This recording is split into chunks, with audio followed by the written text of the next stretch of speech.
Hola a todos. En primer lugar, quisiera dar las gracias a la sección de cardiología por la invitación a este espacio de profesor invitado en sus reuniones académicas. La charla se titula Ultrafiltración en falla cardíaca más allá de la ultrafiltración mecánica. Esta es la hoja de ruta que vamos a seguir en la presentación. Primero hablaremos un poco de la epidemiología de la falla cardíaca y su mortalidad. Luego entraremos a definir los conceptos de congestión y o sobrecarga, la utilidad de los diuréticos como principal herramienta de ultrafiltración, qué es la resistencia a los diuréticos, qué es el empeoramiento renal versus la lesión renal aguda en pacientes con falla cardíaca, y por último terminaremos haciendo una revisión de la ultrafiltración mecánica en falla cardíaca, tanto el papel de la ultrafiltración continua lenta como el papel de la diálisis peritoneal. Como en toda conferencia, lo primero es decir cuáles son los conflictos de interés.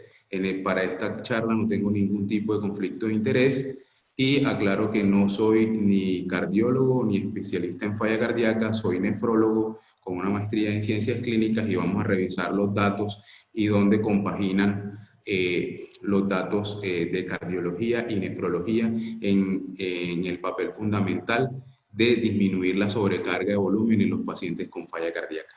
Entonces, tanto en falla cardíaca crónica como en falla cardíaca aguda, la mortalidad y el riesgo de hospitalización es alto. En falla cardíaca crónica, en el estudio Paradigm HF, a 2 años el 20% de los pacientes tenían riesgo o tenían una HR para hospitalización y o muerte, y en falla cardíaca aguda, en este otro estudio que les estoy señalando, hasta el 60% podían presentar estos dos desenlaces a 1 año, en especial aquellos pacientes que presentaban empeoramiento de la función renal y persistían congestivos al momento del alta. Y estos son los pacientes de más alto riesgo de mortalidad cardiovascular después de un episodio de falla cardíaca aguda. Entonces, como vemos, el panorama es bastante frecuente, siendo la congestión un problema altamente frecuente en falla cardíaca y un marcador de mortalidad a corto y mediano plazo. Entonces, lo primero que tenemos que entrar a definir qué es congestión y si esto es igual a hablar de sobrecarga de volumen. Entonces, la congestión en la falla cardíaca se define como la acumulación de líquidos tanto en el compartimento intravascular como en el espacio intersticial, producto de un incremento en las presiones de llenado en las cavidades cardíacas, y esta es causada principalmente por una alteración maladaptativa del riñón a la retención de sodio y de agua. Como les comentaba, la congestión puede ser o es el principal factor de riesgo de hospitalización en estos pacientes y es un factor de riesgo de mortalidad a corto plazo. Si un paciente no se descongestiona apropiadamente al 7º día de hospitalización, tiene un riesgo de 2 veces de mortalidad a 180 días respecto al que obtiene una descongestión total. Existe en esta publicación de este año la tendencia a tratar de distinguir la congestión intravascular de la congestión tisular, pero es importante resaltar que en la mayoría de los pacientes coexisten tanto la congestión intravascular como la congestión tisular. Recordar que la congestión intravascular, los principales signos clínicos son el incremento en la presión venosa yugular, la ortopnea, el tercer ruido cardíaco, la ventopnea, y podemos tener biomarcadores como el ProBNP y la hemoconcentración, en especial después de 5 a 7 días de tratamiento.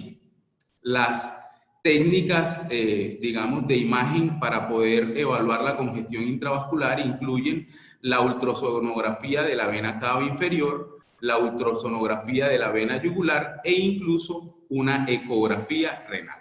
Por su parte, la congestión tisular se caracteriza más que todo por la triada de edemas periféricos, crépitos pulmonares y ascitis. Adicionalmente hay otros biomarcadores. Estos biomarcadores están más disponibles en la parte de investigación y está el factor soluble CD146 y este otro biomarcador, el CA125.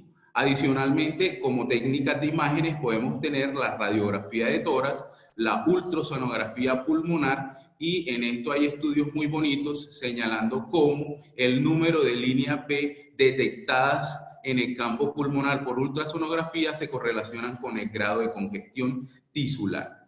La tomografía de tórax, el análisis de impedancia torácica y un sensor dieléctrico remoto. Esta gráfica a la derecha lo que trata de ilustrar en esta misma publicación es que en un estado normal la presión hidrostática, la presión oncótica y los glicosaminoglicanos que están en la parte intersticial están en un equilibrio y no se presenta edemas. En un paciente con falla cardíaca descompensada se aumenta la presión hidrostática y se aumenta un poco también la presión oncótica y se produce salida del líquido al espacio intersticial, lo que explica los edemas periféricos. Adicionalmente, después del tratamiento con diuréticos de asa, aumenta tanto la presión hidrostática como la presión oncótica y se fuerza a través de la natriuresis y la salida de agua del espacio intravascular, cae la presión y disminuye la congestión intravascular. Sin embargo, su efectividad en la descongestión tisular es menor, producto de una disminución en la osmolaridad sérica, lo que impide, digamos, que la redistribución completa del líquido que está en el espacio intersticial hacia el espacio intravascular para que nuevamente sea digamos, disminuido con las dosis subsiguientes de los diuréticos. Entonces, en este punto, estos autores justifican la diferenciación entre congestión intravascular y congestión tisular porque una vez hemos utilizado diuréticos de asa y tenemos el problema de la disminución de la osmolaridad, podríamos pasar, y ya hemos disminuido la congestión intravascular, podríamos pasar al uso de otros, digamos, agentes que producen acuaresis, o sea, solamente excreción de agua sin alteración en la osmolaridad, como son los inhibidores, los antagonistas de la vasopresina y los receptores B2, el tolbactán y los bactanos, y esto, digamos, con una disminución en el cambio, sin una disminución en la osmolaridad intravascular, permitiría una mayor descongestión a nivel tisular. Pero como les comenté en un principio, la congestión usualmente en los pacientes es tanto intravascular como tisular. Y uno de los retos más grandes que tienen los clínicos y los cardiólogos en especial y los internistas es evaluar la congestión en falla cardíaca. En esta diapositiva lo que observamos son todas las características clínicas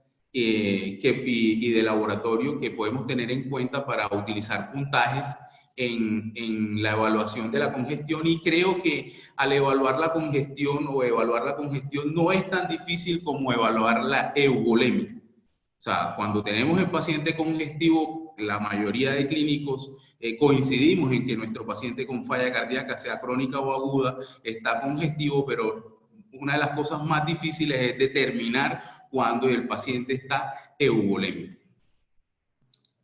Entonces, si sabemos que la congestión en la falla cardíaca es un problema bastante frecuente y que es un marcador de mortalidad a corto y mediano plazo, entonces debemos, digamos, hacer algo para disminuir la congestión. Y en este sentido, el uso de diuréticos, y en especial los diuréticos de asa, ha sido la piedra angular en el tratamiento descongestivo de estos pacientes. Y para entender un poco mejor la etapa descongestiva, debemos repasar la fisiología renal. No pretendo con esta diapositiva pues repasarle toda la fisiología renal, pero sí recordarles que el 65% de la reabsorción de sodio se da a nivel de túbulo proximal, y en pacientes en falla cardíaca esa reabsorción puede ser hasta del 75%. El 25% va a ser en el asa ascendente de Henle, en la porción medular, un 5% va a ser en el túbulo distal y contorneado distal y otro 5% en el túbulo distal. Y aquí tenemos las diferentes dianas terapéuticas con las cuales podemos intervenir esa reabsorción de sodio, bloquearla y al bloquearla ser capaces de producir tanto natriuresis como diuresis por arrastre. Entonces, vamos a hacer un recuento inicialmente de cuáles son los diuréticos que podemos utilizar y lo haré en forma anatómica, no lo haré en orden de importancia. Entonces, en el túbulo proximal podríamos utilizar la acetazolamida, que es un inhibidor de la anhidrasa carbónica en el túbulo proximal. La dosis usual es de 250 a 375 miligramos por vía oral y si se utiliza por vía intravenosa serían 500 miligramos. Recordar que la reabsorción de sodio en pacientes con falla cardíaca puede subir hasta el 75% en el túbulo proximal. Al aumentar la natriuresis, disminuye la cantidad de cloro y sodio que se sensa en la mácula densa y esto a su vez disminuye la renina. ¿Qué estudios clínicos se han encontrado utilizando o bloqueando esta anhidrasa carbónica y bloqueando la reabsorción tanto de sodio y bicarbonato? Y uno de los problemas entonces va a ser algo de acidosis metabólica. Encontramos que hay un estudio que comparó la eficacia de acetazolamida con furosemida versus furosemida sola y se observó que aumentaba la natriuresis 100 milimoles por cada 40 miligramos de furosemida. Y en cuanto a ensayos clínicos, el RCT-AdBor está pendiente de los resultados. Este es la publicación que les mencionaba, donde se aumenta con el inhibidor de la anhidrasa carbónica combinado con la acetazolamida, aumenta la natriuresis, aumenta el volumen urinario y no altera mayormente la creatinina. Siguiendo en el túbulo proximal, pues unos medicamentos que llevan unos 10 años más o menos, desde los primeros estudios fase 3, que son los inhibidores SGLT2. Recordar que en el túbulo proximal hay dos tipos de estos cotransportadores, el SGLT1, que corresponde a un 10 a 20% de estos cotransportadores, y el SGLT2 corresponde a un 80 a 90%, y su función principal es la reabsorción de glucosa. Buscando dianas terapéuticas para el manejo de la diabetes, se desarrollaron inhibidores de este cotransportador de sodio y glucosa y se observó que tenía un pobre efecto a hipoglicemiante, 0.3 a 0.5 miligramos por decilitro o porcentaje de la hemoglobina glicosilada, pero tenía un potente efecto diurético por diuresis osmótica e incluso natriurético. Entonces, al igual que en el anterior, se disminuye el sensado en la mácula densa de cloro y eso inhibe el feedback tubuloglomerular. Esto se traduce en una vasoconstricción de la arteriola aferente y disminuye la hipertensión glomerular. Pero al mismo tiempo explica la elevación transitoria, al igual que se produce con los inhibidores de la ECA, pero en la arteriola eferente. La disminución en la hipertensión intraglomerular inicialmente va acompañado de un aumento en la creatinina sérica temporal. Estos son los estudios que hay publicados hasta el momento en diabetes, ¿sí? Algunos con falla cardíaca. Miremos que más o menos el 10% de los pacientes, tanto en el estudio EMPA-REG, CANVAS, DECLARE y CREDENCE, tenían falla cardíaca de base, y uno de los desenlaces importantes en estos estudios de diabetes fueron los desenlaces cardiovasculares, en especial la hospitalización por falla cardíaca y la mortalidad cardiovascular, como vemos en esta revisión sistemática con metaanálisis, específicamente en los desenlaces cardíacos. Llegamos entonces a que algunos de estos medicamentos ya han sido probados en pacientes con falla cardíaca y no necesariamente diabéticos. Entonces tenemos este estudio que es el DAPA-HF, donde se utilizó la dapaglifosina en pacientes con falla cardíaca y fracción de eyección reducida. Fueron 4.744 pacientes, fracción de eyección en promedio menor del 40%, y muy importante que el 55% de los pacientes no eran diabéticos. Y encontraron lo mismo que se encontró en los pacientes con diabetes, que había una reducción tanto en la hospitalización como en el desenlace primario compuesto, que era hospitalización, muerte por falla cardíaca o visitas a urgencias. Acá abajo les señalo cuántos estudios están en este momento evaluando el uso de los inhibidores SGLT2 en pacientes con falla cardíaca. Ya dilucidar si el efecto de estos pacientes es por natriuresis o si es un efecto por otro mecanismo o por disminución del volumen intravascular, pues está por demostrarse, pero es uno de los mecanismos que se ha propuesto con estos medicamentos. Llegamos entonces al asa de Henle. En la porción ascendente, entonces se produce el 25% en promedio de la reabsorción de sodio, y los diuréticos de asa actúan en el simportador 2-sodio-potasio-cloro, inhiben este simportador y por lo tanto aumentan la natriuresis.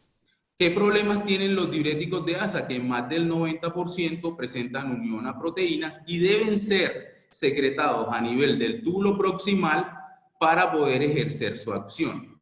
Adicionalmente, la vía que utilicemos para administrar estos diuréticos de asa va a ser o se va a correlacionar con la respuesta, en especial en pacientes con falla cardíaca, donde el intestino está edematizado y la absorción de la furosemida, que es el más utilizado, puede ser muchísimo más baja de lo que usualmente es. Tiene una biodisponibilidad entre el 10 y el 90%.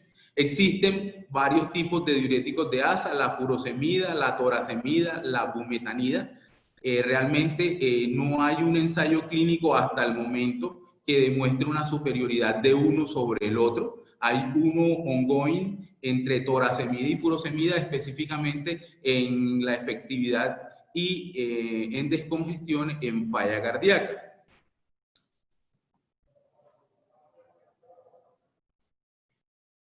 ¿Qué pasa entonces cuando utilizamos diuréticos de asa? Los diuréticos de asa pueden verse afectados su efectividad de acuerdo si el paciente tiene falla cardíaca porque después de 24 a 48 horas disminuye la efectividad natriurética de en estos pacientes y la orina se vuelve cada vez más hipotónica. Adicionalmente pueden tener una cuestión que se llama el techo, y pacientes con enfermedad renal crónica se van volviendo cada vez más resistentes al uso de diuréticos de asa. Entonces, a corto plazo hay una respuesta compensatoria funcional renal siguientes a la primera administración de la dosis del diurético y que es mediada por el sistema simpático y el sistema renina-angiotensina. Mucho se ha hablado de que cuando utilizamos diuréticos de asa se activa la respuesta neurohormonal, y esto explica por qué no debemos en la mayoría de los pacientes suspender los medicamentos que tenemos con este fin en los pacientes con falla cardíaca, incluyendo los IECAS o los ARA2. A largo plazo hay una respuesta en una compensación morfológica mediada por la hipertrofia de los segmentos distales de la nefrona, y en ambos casos, tanto a corto plazo como a largo plazo, aparece un efecto antinatriurético que es más intenso cuanto mayor ha sido la depresión de volumen inducida y mayor es la ingesta de sodio y agua, que finalmente llegan al túbulo donde son sobreabsorbidos. Es decir, con el uso crónico o agudo de altas dosis de diuréticos de asa, el túbulo distal, ese que reabsorbe el 5%, se vuelve más ávido por la reabsorción de sodio, buscando, digamos, retener sodio. ¿Qué podemos hacer para evitar esa tolerancia a los diuréticos? La restricción de sodio y agua, una mayor frecuencia en las dosis de furosemida, combinar los diuréticos, evitar suspender el diurético de forma abrupta, y en los últimos años ha aparecido digamos, la asociación con solución salina hipertónica que puede mejorar, digamos, este problema de la tolerancia a los diuréticos. Para todos debe ser esto una gráfica bastante frecuente. En la falla cardíaca se da lo que es el efecto techo-respuesta, en la cual se desplaza hacia la derecha el umbral hacia la furosemida, por lo cual debemos utilizar dosis más altas y más frecuentes los intervalos. Y en insuficiencia renal también hay una mayor, digamos, tolerancia y una alteración en el techo respuesta a los diuréticos. Y importante señalar que hasta en estadios avanzados de enfermedad renal crónica, mientras haya diuresis residual, hasta con tasas de filtración glomerular de 5 mililitros por minuto, hay respuesta natriurética y diurética con los diuréticos. Entonces, hasta ahora les he comentado sobre los diuréticos utilizados en la posición proximal y en el asa de Henle. Y les he hablado mucho de la natriuresis, porque tan importante o más importante que el volumen urinario resulta ser la excreción de sodio en el proceso de descongestión de estos pacientes. Y es muy importante medir esa respuesta al diurético. Cada vez que utilicemos, en este caso, diuréticos de asa, no solamente es importante medir el volumen urinario en las horas siguientes, sino que también es importante medir la natriuresis, porque nos va a predecir qué tanta respuesta diurética va a tener nuestro paciente y natriurética. Entonces, en este estudio, aquí señalado por el autor Testani, uno de los que más publicaciones tiene al respecto, se evaluó como una muestra de orina ocasional a las 2 horas que contuviera más de 75 milimoles por litro de sodio, predecía una natriuresis en las primeras 6 horas adecuada y un volumen urinario entre 100 y 150 mililitros por hora. Sin embargo, en otros estudios, estos es un subanálisis del estudio Rose-AHF Trial, donde se encuentra cómo los pacientes que tienen un balance negativo de sodio en general tienen una mejor supervivencia a 180 días, comparados con aquellos cuyo efecto natriurético es menor y no alcanzan la natriuresis objetivo. En 71 pacientes del total de pacientes se analizó unas respuestas, digamos, no esperadas o contradictorias, en las cuales hay un balance negativo de líquidos, pero un balance positivo de sodio. Y cuando se analizaron esos 71 pacientes, repito que la muestra en esta curva acá es menor, se encontró que aquellos pacientes que tenían un balance negativo de sodio tenían una mejor supervivencia, pero aquellos que aún alcanzando un balance negativo de líquidos persistían con un balance positivo de sodio, tenían una mayor mortalidad. En conclusión, no solamente debemos buscar con los diuréticos la respuesta diurética, sino una respuesta natriurética. Llegamos entonces a un punto que es bastante controversial en la literatura, y es cuando definimos que un paciente tiene resistencia a la diurética. Según el doctor Mullens, que es una de las autoridades a nivel mundial en esto, es una alteración de la sensibilidad a los diuréticos que produce natriuresis y diuresis reducida, lo que limita la posibilidad de lograr eubulemia. O sea, es una definición conceptual. No nos habla de números, no nos habla de dosis de diuréticos. Mirando estas dos cohortes, la cohorte del estudio ESCAPE y la de la Universidad de Penn, la dosis media de furosemida, siendo 280 y 240 miligramos IB, se considera una respuesta normal en las primeras 24 horas, 3 litros. Y en las dos cohortes, más del 90% de los pacientes no alcanzaron esa respuesta diurética, con lo cual podríamos decir que la resistencia diurética en falla cardíaca es omnipresente o está presente en la mayoría de los pacientes. En estos dos mismos cohortes, publicado por Testani en el año 2014, observamos cómo digamos, los peores resultados se obtuvieron con la baja eficiencia diurética y natriurética, independientemente si se utilizaban dosis bajas o dosis altas de furosemida. Los que tenían mejores resultados eran los que habían alcanzado respuesta diurética y natriurética. Esta gráfica pues es conocida por la mayor parte de los cardiólogos y de los internistas y de todos los clínicos que trabajan en pacientes con falla cardíaca, donde hay una interrelación entre la congestión y digamos, las alteraciones que se producen a nivel de los diferentes órganos, riñón, pulmón, hígado, etcétera, intestino delgado, y cómo la ultrafiltración, ya sea por manejo diurético o manejo mecánico, mejora mucho de esas alteraciones y restablece, digamos, en parte el funcionamiento de las presiones de llenado y de la perfusión de los diferentes órganos. Ya de esto hemos hablado, pero no está de más recalcarlo en el estudio Optimize HF, la congestión y los desenlaces en falla cardíaca aguda, vemos cómo se correlaciona tanto con mortalidad como con rehospitalización, tanto a 90 días, 180 días como a un año. ¿Qué ensayos clínicos tenemos respecto al uso de diuréticos? Y entonces llegamos específicamente al estudio DOSE, publicado en el New England Journal of Medicine ya hace algunos años, en el cual se compararon 4 estrategias. Una estrategia de furosemida en bolos versus furosemida en infusión, otra de bajas dosis versus altas dosis. A pesar de ser un estudio negativo, el estudio DOSE nos enseña muchas cosas y voy a tratar de señalárselas en este momento.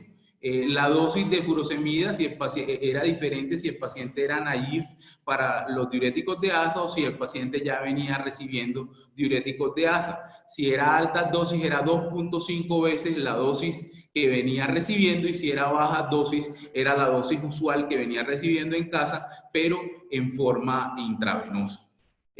No hubo diferencias ni entre la infusión continua comparada con los bolos cada 12 horas o entre bajas dosis y altas dosis para el desenlace primario.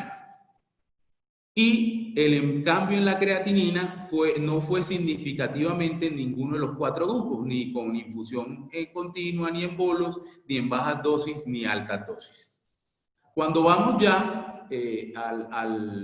bueno, el desenlace primario era una encuesta sobre el bienestar general y el área bajo la curva para esa encuesta, y uno de los principales, o el principal desenlace era la disnea a las 72 horas, y en eso no hubo diferencias, que fue las gráficas que les mostré previamente. Pero encontramos que y en esto digo que el estudio fue algo negativo, solo el 15% de los pacientes, y en promedio, como podemos ver en la gráfica, alcanzó la descongestión a las 72 horas. Es decir, el protocolo que se utilizó en el estudio 2, por alguna razón, lo más probable es porque las dosis no fueron las más adecuadas y no hubo en el grupo de infusión un bolo previo a la infusión, algo que se debe hacer, solo el 15% alcanzaron la descongestión. Adicionalmente, lo otro que midieron fue el cambio en el peso corporal a las 72 horas.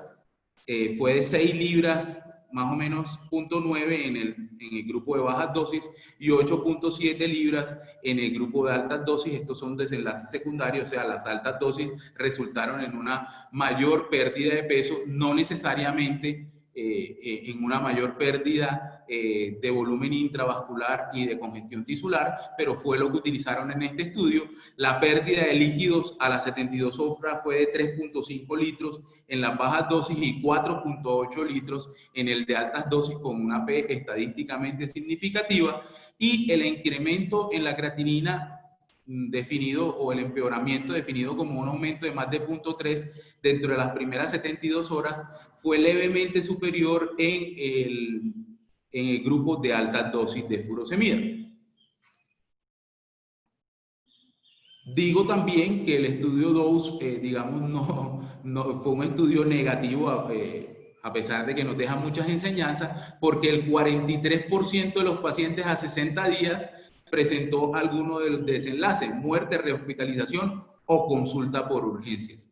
Y no hubo diferencias en ninguno de los dos esquemas. Otro asunto bastante importante es el tiempo que nos demoramos en los servicios de urgencias para iniciar el tratamiento diurético. Y en este estudio se observa claramente en cualquiera de las dos gráficas, en la mortalidad intrahospitalaria, cómo si se demora, entre más se demore la primera dosis del diurético, en este caso del diurético de ASA, o lo que llamamos door to furosemide time, va a aumentar la mortalidad. Entonces, no es, así como en sepsis debemos colocar rápidamente la dosis de los antibióticos, en falla cardíaca debemos colocar rápidamente la dosis de diurético de ASA. Y llegamos a un punto que les he señalado tangencialmente, y es el worsening and renal failure, o empeoramiento de la función renal. Y en esto se ha discutido mucho, y el doctor Kevin Daman es una de las personas que más ha escrito a este respecto, y él propone esta parte que está acá, que les estoy señalando, lo que está a la derecha de la tabla, donde diferencia los criterios de lesión renal aguda tradicionales que tenemos en el resto de pacientes y el worsening renal failure. Y una de las cosas que más insisten, y que la insistencia no solamente es conceptual, sino que es probada con estudios y que les mostraré más adelante, es que el empeoramiento renal es relevante clínicamente solo si el paciente no mejora de la congestión pulmonar. Si el paciente presenta un worse renal failure, pero el paciente mejora de la congestión pulmonar, es un paciente que no va a tener un impacto en la mortalidad por ese ascenso de la creatinina, y lo más esperable es que con los días y las semanas la creatinina sérica y por lo tanto la tasa de filtración glomerular vuelva a lo basal. Entonces siempre mire el comportamiento de la creatinina no en 24 horas, ni en 48, ni en 72 horas, sino la tendencia en semanas, y lo más importante, la parte clínica. Si el paciente mejora o no mejora de la congestión, si tiene natriuresis y si tiene un buen gasto urinario. Entonces, les comentaba que el worse renal failure en el estudio DOSE fue más frecuente en los pacientes con altas dosis de furosemida, pero cuando se evaluó la creatinina sérica a los 60 días, entre los de altas dosis o bajas dosis, la creatinina no tuvo una diferencia estadísticamente significativa, y las hospitalizaciones tampoco fueron, y la muerte tampoco fueron diferentes estadísticamente significativas. Es decir, el WRF no se tradujo en el estudio DOSE a 60 días en un aumento de los desenlaces. En este otro estudio, que es en pacientes sometidos a diuresis agresiva, comparativamente con si tienen o no tienen marcadores de daño tubular, porque se supone, y aquí abro comillas, se supone que el aumento en la creatinina es por un daño tubular, la mayor parte de las veces no lo es así. Encontramos que no hay una relación lineal entre los cambios de los marcadores de lesión tubular y el aumento de la creatinina sérica, ¿sí?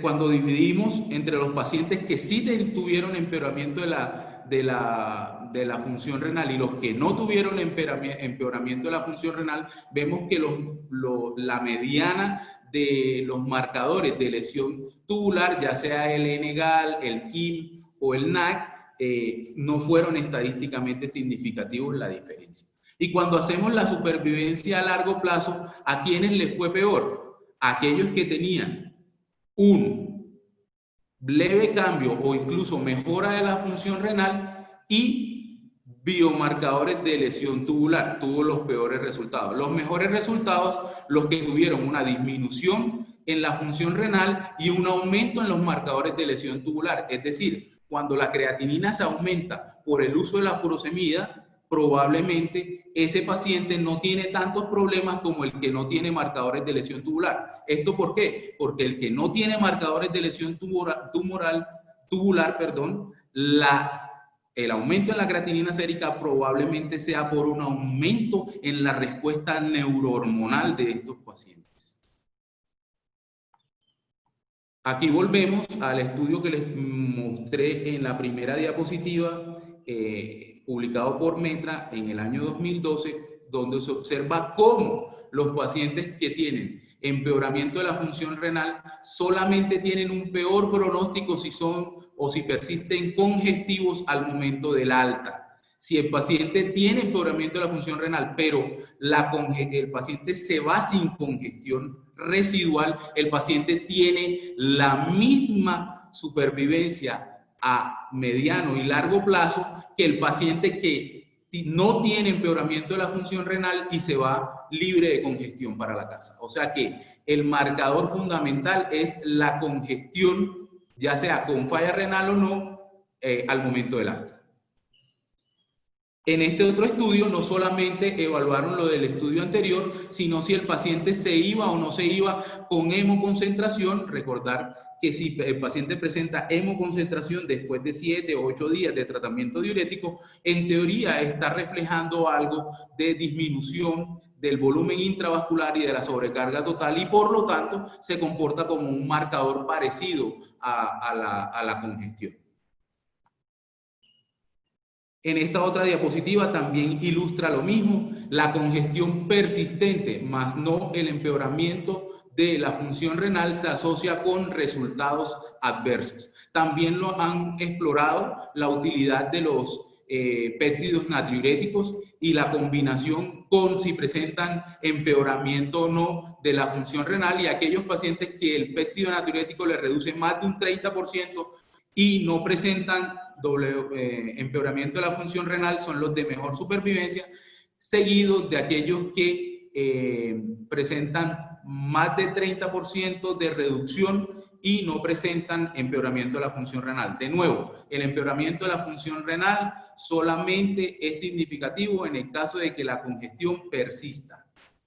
Por último, en el túbulo distal, tenemos los diuréticos tacídicos, los cuales bloquean el contraportador sodio-cloro en el túbulo convoluto distal, bloquea la avidez del sodio distal en pacientes que consumen diuréticos de asa, es decir, potencia la utilidad del diurético de asa, induce caliuresis en mayor relación que los diuréticos de asa. Por cada ion de sodio se pierden 2 a 3 de potasio, y esto explica el bloqueo de la aldosterona en falla cardíaca y explica la hipocalemia que se puede presentar con el uso de estos pacientes, de este tipo de medicamentos. Las vidas medias son diferentes entre clortalidona, metasolona, indapamida y clorotiazida. En el estudio CARRES-HF, que miraremos más adelante, que es un estudio de ultrafiltración mecánica, el grupo comparador incluía diurético de asa más un diurético tiazídico, en este caso metasolona, dentro del algoritmo de tratamiento con diuréticos de asa, pero faltan RCTs en manejos de ICC descompensada. Es efectivo aún con tasas de filtraciones de menos de 30 mililitros por minuto, que hasta hace unos años se consideraba una contraindicación para el uso de diuréticos tiazídicos tanto en hipertensión como diuréticos. Y aquí está la referencia.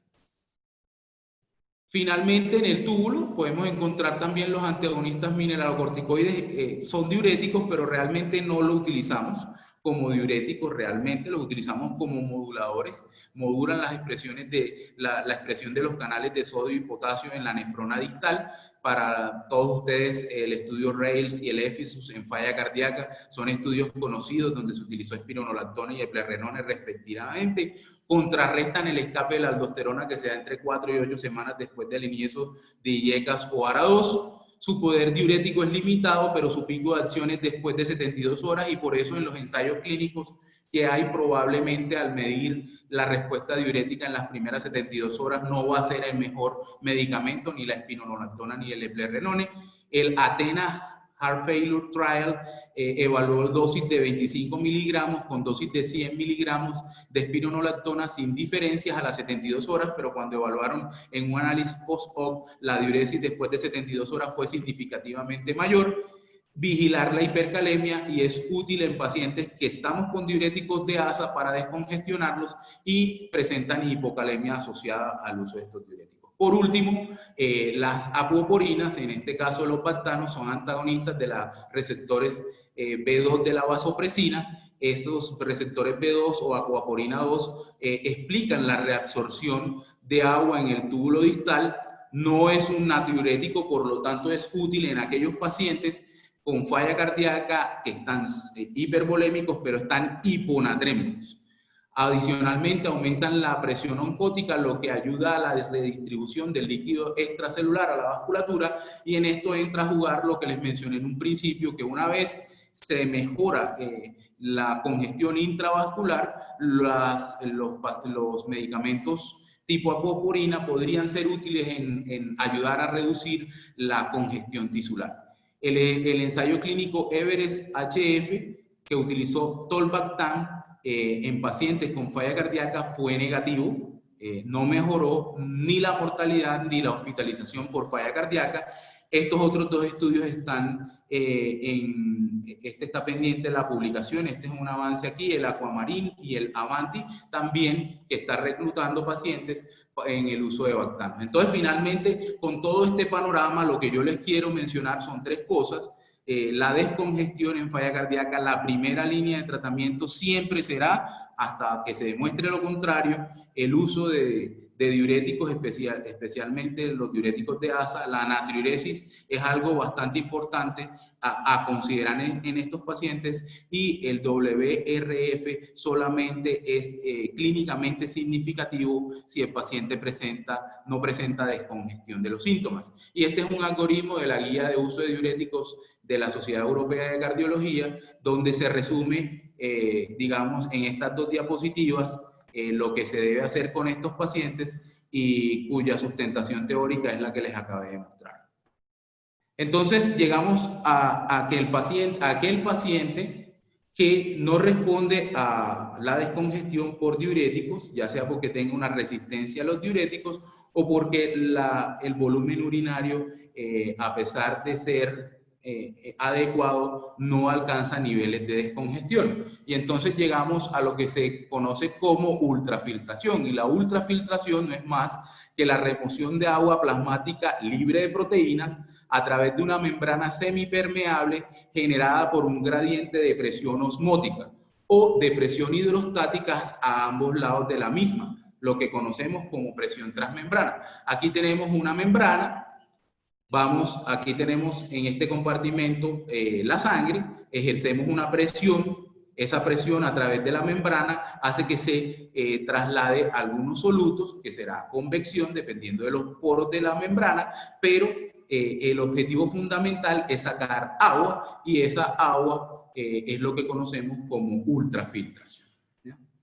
Esa ultrafiltración la podemos hacer con o sin un líquido de sustitución. Si la hacemos con un líquido de sustitución, quiere decir que no solamente estamos haciendo ultrafiltración, sino que estamos haciendo diálisis, porque estaríamos a través de una membrana poniendo dos líquidos en dos compartimentos diferentes con concentraciones diferentes a ambos lados. Entonces, lo que se conoce como SCOF o Slow Continuous Ultrafiltration, tradicionalmente y en los primeros ensayos clínicos, lo que utilizaba era un paciente con un acceso vascular de alto flujo, una bomba roller que extraía a un ritmo entre 150 y 200 mililitros por minuto de sangre, atravesaba un filtro.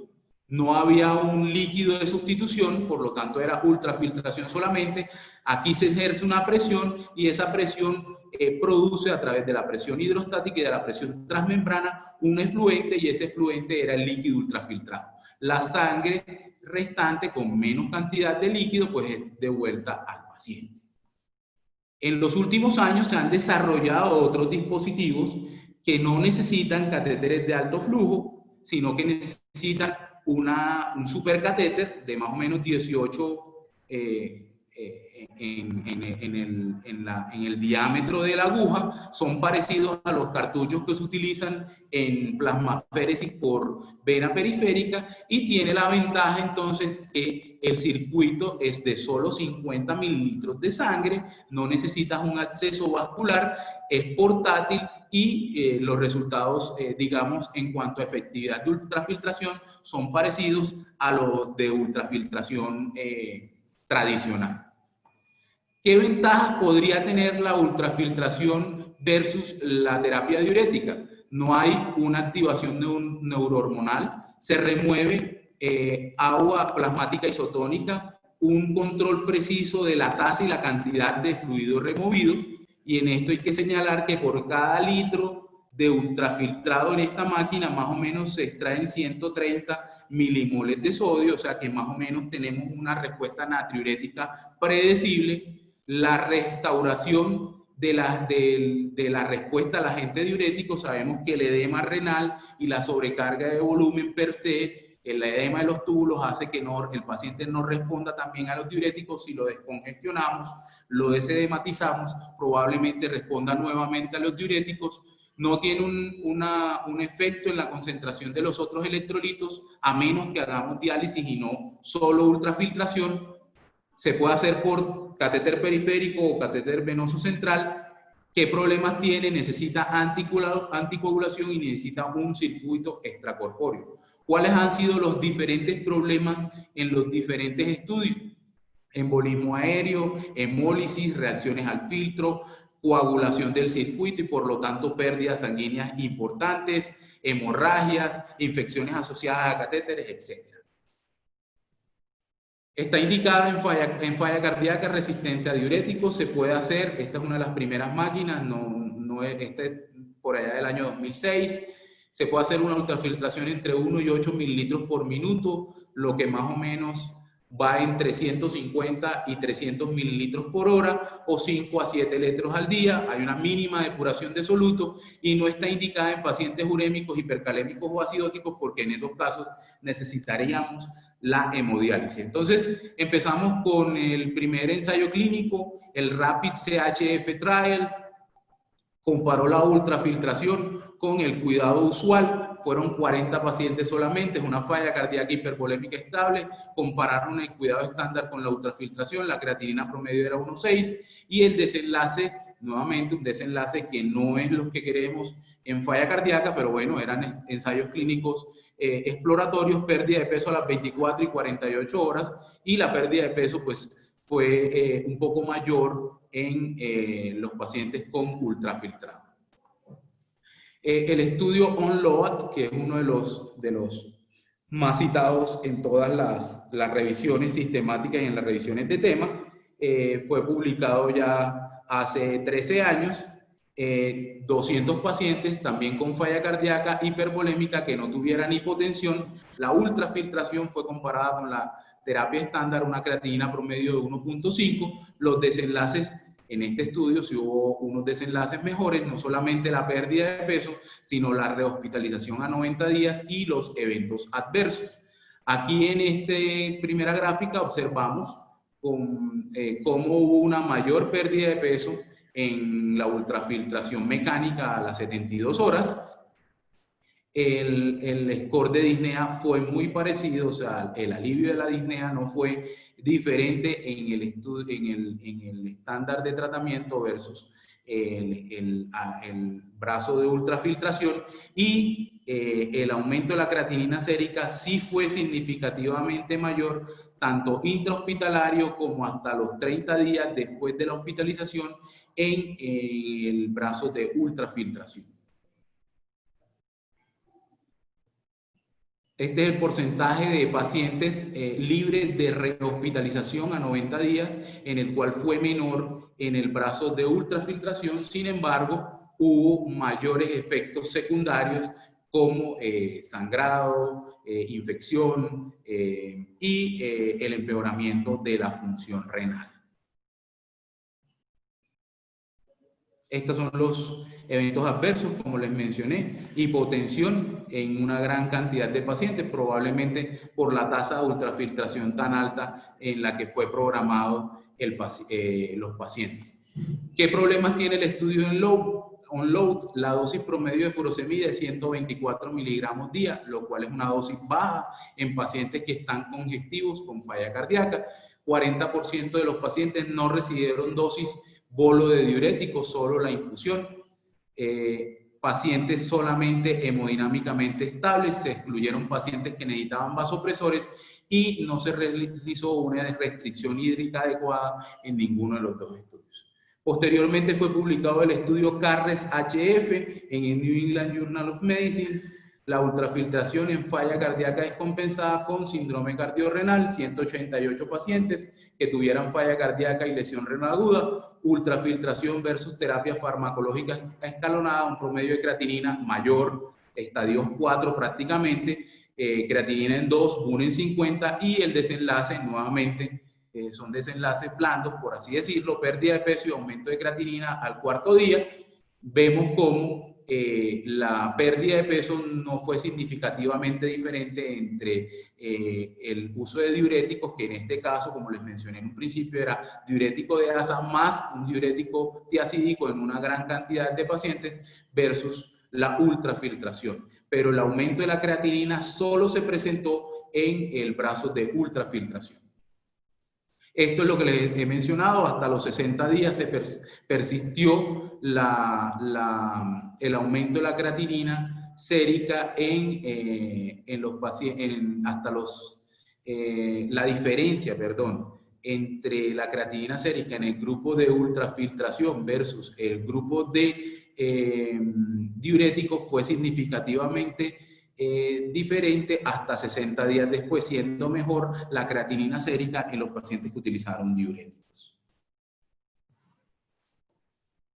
Esta es la curva de Kaplan-Meier, donde observamos que no hay diferencia entre los dos brazos, y estos son los eventos adversos en los diferentes desenlaces.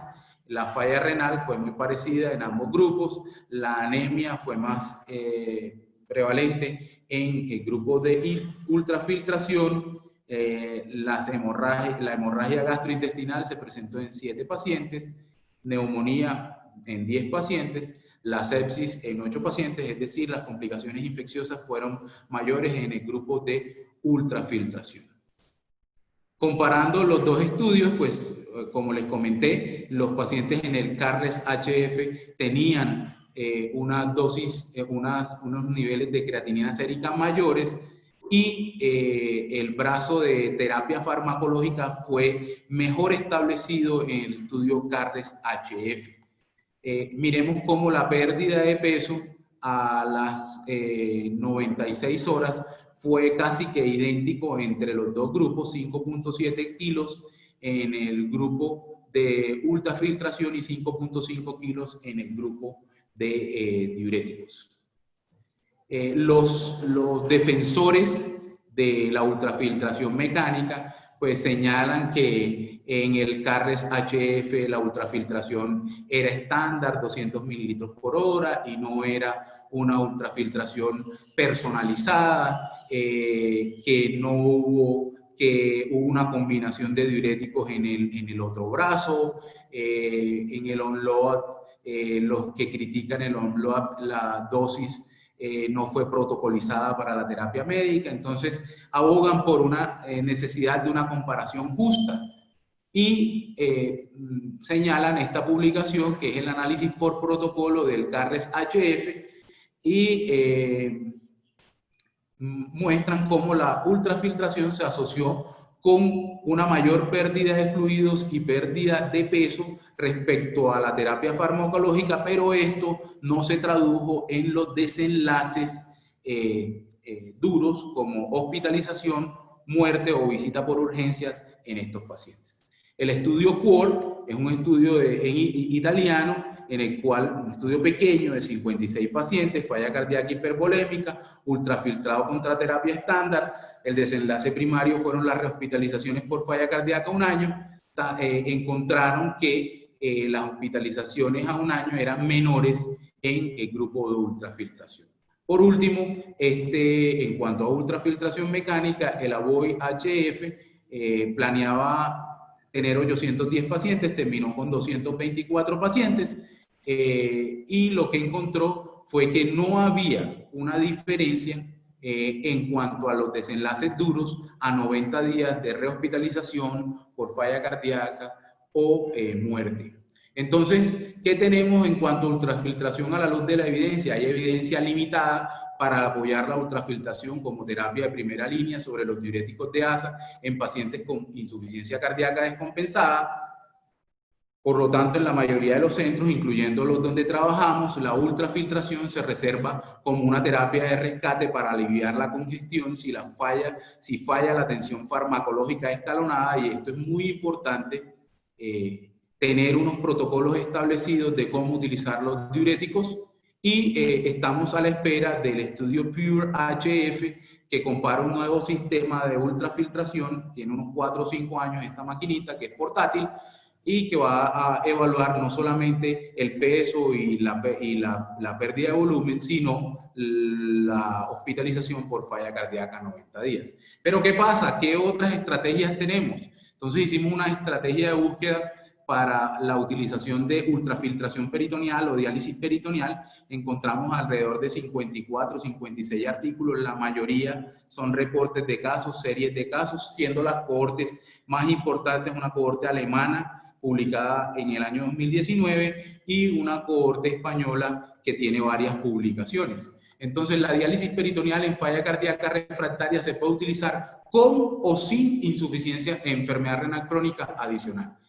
Idealmente, se debe seleccionar al paciente con falla cardíaca y múltiples hospitalizaciones y que tenga una tasa de filtrado glomerular menor de 30 mililitros por minuto. Tengan hospitalizaciones frecuentes por sobrecarga de volumen con pobre respuesta a los diuréticos. ¿Qué se utiliza? Como tiene menos de 30 de tasa de filtración glomerular, se utiliza diálisis incremental. ¿Qué quiere decir diálisis incremental? Que en vez de darle una dosis de diálisis, en este caso en una diálisis peritoneal con 4 recambios al día, se le hace solamente un recambio al día buscando dializancia y ultrafiltración, ¿sí? La preferencia es diálisis peritoneal automatizada, pero también se puede utilizar la diálisis peritoneal manual.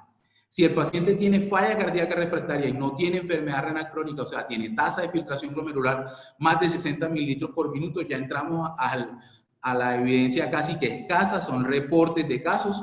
Se utilizan en pacientes que son resistentes a diuréticos y hospitalizaciones frecuentes por sobrecarga o congestión, y se utilizan recambios de diálisis peritoneal 3 veces por semana solo en búsqueda de ultrafiltración, y esto es lo que conocemos como ultrafiltración peritoneal. Para evitar la toxicidad peritoneal se prefiere la icodestrina a las soluciones glucosadas. ¿Cuáles son los potenciales beneficios? Mejoría en la clase funcional, disminución en las tasas de hospitalización, mejoría en el remodelado cardíaco, mejoría en la calidad de vida, y está por demostrar si mejora la supervivencia. Este es un algoritmo encontrado en varios hospitales españoles donde tienen experiencia con la diálisis peritoneal como manejo de falla cardíaca refractaria, y la dividen en lo que les he dicho, si el paciente tiene o no tiene falla renal, e idealmente se debe hacer con icodestrina el recambio. Para no llenarlos de información de reportes de caso y de experiencias puntuales, les traje el único o la única revisión sistemática con metaanálisis que encontré, es publicada en el 2015, en la cual se mira todos estos estudios observacionales, qué desenlaces tienen en cuanto a los desenlaces de falla cardíaca, y se encuentra que hay una menor duración de hospitalización en días posterior al inicio de la diálisis peritoneal, hay una mejoría en la fracción de eyección del ventrículo izquierdo, y hay una disminución muy leve, incluso que atraviesa la unidad, pero hay una tendencia a una disminución de unos 3 mililitros por minuto de la tasa de filtración glomerular en los pacientes que se inicia diálisis peritoneal, o sea, el worst renal failure es menor. Y esto ha sido todo lo que yo les traía. Espero que haya sido de su agrado.